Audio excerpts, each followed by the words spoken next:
Você está no canal Eu Estudo a Lição com o pastor Samuel Camilo. Hoje é domingo, dia 6 de novembro de 2022. E o tema que estudaremos na nossa lição será Tumba Selada.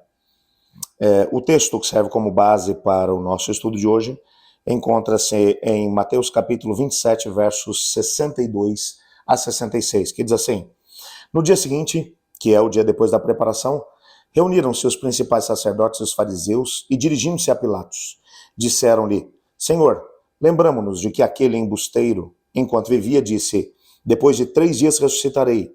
Ordena, pois, que o sepulcro seja guardado com segurança até o 3º dia, para não acontecer que, vindo os discípulos, o roubem e depois digam ao povo: ressuscitou dos mortos, e será o último embuste pior que o primeiro. Disse-lhes Pilatos: Aí tendes uma escolta, ide e guardai o sepulcro como bem vos parecer. Indo eles, montaram guarda ao sepulcro, selando a pedra e deixando ali a escolta. Existem alguns aspectos que precisamos nos lembrar a respeito da morte de Jesus. Como nós já vimos na lição da semana passada, tudo que o inimigo pôde fazer para tornar mais difícil a morte de Jesus, ele fez. Claro que o grande propósito das suas ações foi impedir Jesus Cristo de continuar e de chegar à morte sacrificial na cruz do Calvário. Ele tentou fazer com que Jesus desistisse e voltasse para o Pai. Só havia um meio dele continuar ainda, do inimigo continuar, tendo algum tipo de ascendência sobre o planeta, desde que Jesus Cristo não pagasse o preço exigido pela condenação da humanidade. Nessa perspectiva, tudo que ele pôde fazer, ele fez. Só relembrando, tendo como base os textos do Novo Testamento. Lucas capítulo 22, versos 3 e 4, e ao mesmo tempo João capítulo 13, versos 26 e 27, diz que o inimigo, Satanás, ele instigou Judas para que ele traísse o Salvador. A tal ponto que no momento em que ele estava tomando a ceia com Jesus, Jesus chegou até mesmo a mencionar a Judas que ele tinha conhecimento do plano. E ele disse: o que tens de fazer, faz-o depressa. Aquela foi a última oportunidade que Judas teve. E quando ele se levantou da mesa para ir entregar Cristo Jesus, a Bíblia vai mencionar que o diabo tomou conta dele. Portanto, o Judas foi o instrumento utilizado pelo inimigo para tentar fazer com que Cristo Jesus desistisse. Ele poderia ter escolhido qualquer outra pessoa que tivesse algum tipo de conhecimento a respeito de Jesus, mas o inimigo preferiu usar alguém que era muito próximo de Cristo. Além disso, Mateus capítulo 26, verso 59 e Mateus 27, verso 20, nos mostram que os principais sacerdotes e os anciãos, eles acabaram sendo usados pelo inimigo de Deus para exigirem a morte de Cristo Jesus. Veja, esses homens eram ninguém menos do que os líderes da nação, as principais autoridades religiosas da nação. Esses indivíduos tinham conhecimento da palavra de Deus. Eram aqueles que deveriam mais prontamente apoiar o ministério de Jesus.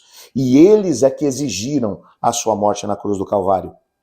Mais do que isso, Mateus 26, verso 56 nos menciona que depois que Jesus foi preso, todos os discípulos o deixaram e fugiram. Cristo foi abandonado por aqueles que lhe eram mais próximos.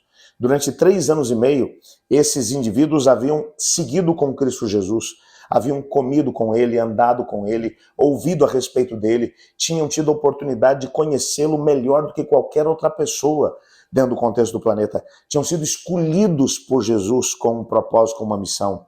Tinham sido dotados, inclusive, de poder do céu para poder realizar milagres e para pregar o evangelho de Jesus Cristo. Mas todos o abandonaram. Porque o inimigo trabalhou e colocou nos discípulos tamanho medo a ponto deles o abandonarem a Jesus. Porque ele queria que Jesus desistisse de morrer na cruz do Calvário. Mais do que isso, Mateus capítulo 26, versos 69 a 75, diz que Pedro, que dentre os discípulos era um dos mais próximos. Aliás, descobrimos através dos evangelhos que Cristo Jesus, sempre que tinha um tempinho de folga, ficava hospedado na própria casa de Pedro. Havia curado a própria sogra de Pedro. Quando Pedro teve dificuldades financeiras e não tinha condições sequer de pagar os impostos, Jesus operou um milagre para que, através de um peixe que Pedro pegou, dentro da boca daquele peixe havia uma moeda suficientemente valiosa para pagar as contas, os impostos que Pedro estava devendo. Quando você olha para isso, você descobre que o inimigo levou Pedro, esse indivíduo que era o mais próximo, a negar Cristo Jesus 3 vezes, sendo que da última vez o fez ainda com juramento. E ainda mais que isso, Mateus capítulo 27, versos 57 a 66, diz que Jesus, depois de ter morrido na cruz do Calvário, ele foi colocado num túmulo escavado numa rocha, foi fechado por uma pedra grande, selado e protegido por guardas romanos. Até porque, baseado no texto que lemos no começo do nosso estudo de hoje, descobrimos que os próprios líderes religiosos, depois de terem conseguido a execução de Jesus, ainda foram a Pilatos e disseram: lembramo-nos de que esse embusteiro, ele prometeu que ressuscitaria depois de 3 dias. Existem alguns textos, por exemplo, dentro dos evangelhos, que mostram que Cristo Jesus havia, usando inclusive uma figura de linguagem do seu próprio tempo. Mateus capítulo 12, versos 39 e 40, por exemplo, mencionam que Jesus disse aos discípulos: como Jonas esteve 3 dias e 3 noites no ventre de um grande peixe, assim o Filho do Homem estará 3 dias e 3 noites no coração da terra. Em outra ocasião, Jesus chegou até mesmo a ressaltar que seria morto, mas que no 3º dia ele ressuscitaria. Mateus capítulo 16, 21, Mateus 17, 22 e 23, Mateus 20, versos 17 a 19. E isso fez com que os principais sacerdotes chegassem até mesmo a ir até o Pilatos e dizer: olha, tá certo que você deu ordem para que ele morresse, mas ele prometeu que ressuscitaria no 3º dia. E para que não seja o caso que os discípulos vão até o túmulo, roubem o corpo dele e depois dizem que ele ressuscitou, era melhor colocar uma guarda dentro desse sepulcro. O que é que foi feito como consequência disso? Uma guarda foi deslocada para lá, a pedra que havia sido colocada na frente do túmulo, ela foi selada com o próprio selo de Pilatos.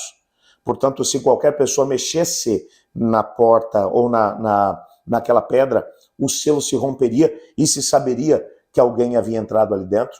Tudo foi preparado para que ninguém tocasse, para que ninguém mexesse naquele mesmo túmulo. E se isso fosse pouco, Ellen White, no livro Deserto às Nações, na página 627, ela ainda menciona que, se fosse possível, o príncipe das trevas, com todo o seu exército de rebeldes, teria mantido para sempre fechado o túmulo que guardava o Filho de Deus, até porque ele havia se posicionado diante do túmulo com todo o seu exército. Ou seja, tudo o que o diabo pôde fazer para manter Cristo Jesus dentro do sepulcro foi feito. Veja que ele não apenas trabalhou antes que Jesus morresse para tentar evitar que Jesus desse esse passo. Quando Jesus na cruz do Calvário disse: está consumado, ele falou: ok, então agora é o seguinte, ele vai para o sepulcro, mas de lá ele não sai. E o mais interessante é que todo esse preparo, todo esse tipo de cuidado que foi tomado tanto pelo inimigo como pelas pessoas que odiavam a Cristo Jesus, serviu como uma evidência maior da ressurreição que dentro de pouco tempo aconteceria. Quando olhamos para isso, percebemos que o ódio do inimigo contra Cristo Jesus é sem precedente. E que, aliás, ele pretendia manter Cristo Jesus preso dentro da sepultura e, ao mesmo tempo, legado à morte, porque se ele pudesse fazer isso, a morte de Cristo Jesus, de alguma maneira, permaneceria sendo uma coisa importante, ok? Ele pagou o preço pela humanidade, mas o resgate da humanidade só seria devidamente efetuado com a ressurreição de Cristo. E o inimigo tentava agora impedir que isso acontecesse. Veja que aquela primeira batalha que aconteceu no céu, ela não foi menor do que a batalha que estava sendo preparada para ser travada na frente do túmulo de Jesus Cristo. O inimigo não permitiria que Jesus Cristo ressuscitasse, pelo menos assim ele pensava. Mas tudo isso seria em vão. Louvado seja Deus, porque apesar de todo o ódio do inimigo, ele não pôde conter Cristo Jesus na sepultura. Amanhã teremos a oportunidade de poder perceber o que aconteceu por detrás dos bastidores para que a ressurreição acontecesse. Louvado seja Deus, porque a vitória de Cristo foi total e completa. E mesmo todo o processo de preparação que o inimigo fez para tentar impedir que isso acontecesse, acabou sendo em vão. Ore comigo. Obrigado, Pai, porque em Tua palavra descobrimos que Cristo Jesus morreu pelos nossos pecados. A rebelião fez de tudo o que podia para impedir que Cristo Jesus ressurgisse dos mortos. Mas nada pôde conter o corpo de Jesus na sepultura. Louvamos o Teu nome, Senhor, porque Cristo Jesus é vitorioso. E pedimos que esse mesmo poder que tirou Cristo Jesus da morte, que haja também na nossa vida e nos traga das trevas para a Tua maravilhosa luz. Pois em nome de Jesus que oramos. Amém. Eu estudo a lição. E você?